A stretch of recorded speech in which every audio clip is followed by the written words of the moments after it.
सिवान और कैसे सिवान इनके पैसे लगेगा जब कागज इनके पास सिवानी पत्थर खोजा जाए, क्योंकि सीमा चिन्ह वही होते हैं, इसके अलावा सीमा चिन्ह कोई नहीं है।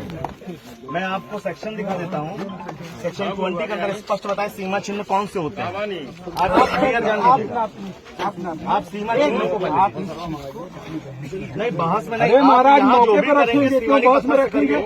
आप शिवानी हमारे किस लिए है? स्थलीय निरीक्षण क्यों हो रहा है? एक मिनट, अगर शिवानी पत्थर की बात आप कर रहे हैं तो और भी है ऑप्शन इसमें, केवल शिवानी ऑप्शन नहीं है। आप फिक्स पॉइंट केवल शिवानी पत्थर नहीं होता, आप और भी जहाँ नहीं। आप इलाहाबाद हाई कोर्ट का जजमेंट पढ़िए, फिरोज अहमद बनाम याकूब अहमद, इसमें स्पष्ट लिखा हुआ फिक्स पॉइंट कौन से होते हैं। तो हमारा नक्शा बेस्ट बताएगा। बेस्ट केवल शिवानी पत्थर होते हैं। 2 फिक्स पॉइंट कहाँ पर है? 2 फिक्स पॉइंट 2 पॉइंट लीजिए पहले, 2 शिवानी पत्थर लीजिए, उसके बाद जरीब गिराइए। सर मैंने इनसे कहा कि शिवानी पत्थर से ही जो है सीमा का चिन्ह होना है, और वहीं से पैमाइश ये चक्रोड को मान रहे हैं। चक्रोड माना है? नहीं चक्रोड नहीं मान रहे हैं, ये कह रहे हैं कि हम जहाँ नहीं मिलेगा तो बात दूसरी है ना। मैं पहले डिमार्केशन कर लेने दीजिए ना। नहीं सर, मैं डिमार्केशन आप करेंगे शिवानी पत्थर से करिए। शिवानी पत्थर नहीं रहा तो नहीं तो देखा जाए ना सर है कि नहीं। ये एक्ट स्पष्ट बताया हुआ है कि अगर कोई पैमाइश, मैं रोक नहीं रहा हूँ आपको, मैं केवल आपसे कहा कि शिवानी पत्थर से नापी हो।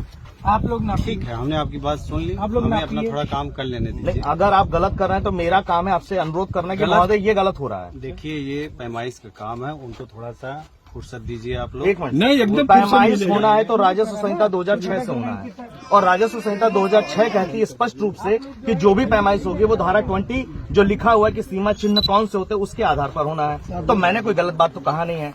इस पर सही बात कही तो आपने कह ली अपनी बात। महोदय यहाँ लिखा राजस्व के समस्त ग्राम और किसी भी सर्वे गाटा संख्या का सीमांकन जो है सीमा चिन्हों द्वारा होगा, और सीमा चिन्ह को डिफाइन किया है, बाउंड्री मार्क कौन से होंगे या स्पष्ट रूप से लिखा हुआ है घोतक कौन से लोग होंगे। इसलिए मैं आपसे कह रहा हूँ कि सीमा चिन्हों से बनाया जाए। आप ये बातें कहिए, पहले हमें कर लेने दीजिए अपने काम में। गलत ना करिए। चलिए हमारी बात काम हुआ नहीं और गलत हो गया। नहीं गलत की बात नहीं की है सर, हम लोग गलत पॉइंट से होगा मना करिए। पहले हमें अपना, अगर हमारी पैमाइश चलिए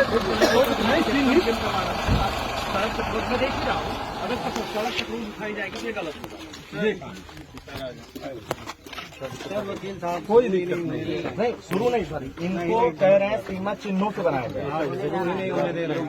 वर्क टीम को काम करेगी, रिटर्न काम करेगी, इसके बाद आपको रिटर्न ऑब्जेक्शन का मौका देंगे। रिटर्न ऑब्जेक्शन नहीं, आप कार्रवाई को तो नहीं रोकेंगे। मैं कार्रवाई नहीं रोक आप रहा हूं, कार्रवाई बात करिए। केवल मैं आपको ये बता रहा हूँ सीमा घोतक चिन्हों से ही स्टार्ट करा जाए। हम जिन परिस्थितियों में राजस्व ट्रेनिंग के लिए हैं जी, जो काम करेंगे वो आप देखिए, अगर विधि संगत नहीं होता है तो आप रिटर्न हमको बात बताइएगा पहले। और यहाँ जो आप गलत कर रहे हैं उसके लिए मैं बोलूँ नहीं आपको? नहीं आपने बताया स्टार्ट करें। मेरा कहना, आपने जो भी आपकी संज्ञान में है उन तथ्यों से अवगत करा दिया। आप तथ्यों का संज्ञान लेने के उपरांत हमारे असर से क्या कार्रवाई है उसको देखते रहे। नहीं महोदय, यदि आप जो है केवल प्रशासनिक दबाव के कारण राजस्व संहिता का उल्लंघन करेंगे तो ये गलत है। वो तो अगर करेंगे, मेरा केवल आपसे यही अनुरोध है कि सर्वेक्षण यदि हो रहा है तो आप सीमा घोतक चिन्हों से करें। राजस्व संहिता का उल्लंघन करने का पर जो परिस्थिति बनती है इसका संज्ञान हर अधिकारी को होता है। वो सबकी नैतिक और कानूनी जिम्मेदारी है कि उन तथ्यों का संज्ञान ले। आपने बता दिया, अच्छा किया। मैंने आपको इसके बाबत सारे कागजात आपको दे दिया है। आप वॉच करते रहिए, जो मैं वॉच कर रहा हूँ, और जहाँ दिक्कत होगी मैं बोलूंगा सर। ठीक है, वहाँ अवगत करते रहिए एकदम।